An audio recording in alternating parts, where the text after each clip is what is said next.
Rythu Bandhu scam పై serious action plan అమలు చేయబోతుంది.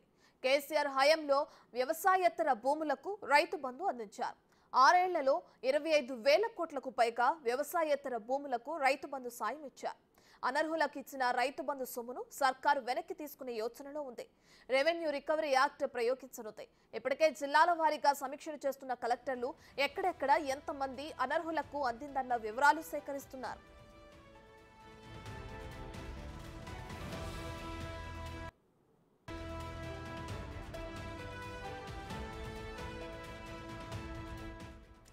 ఇప్పటికే మేడ్చల్ జిల్లాలో రెవెన్యూ రికవరీ యాక్ట్ అమలు చేస్తున్నారు.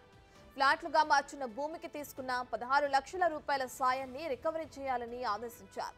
పోచారంలో వెంచర్ వేసిన 33 ఎకరాల భూమికి రైతు బంధు తీసుకున్న మోత్కుపల్లి యాదగిరి రెడ్డి వ్యవహారంపై బిగ్ టీవీ కథనాలతో కలెక్టర్ నోటీసులిచ్చారు. త్వరలోనే అన్ని జిల్లాల్లోనూ ఇదే తరహాలో రికవరీ అమలు చేసే ఛాన్స్ ఉంది.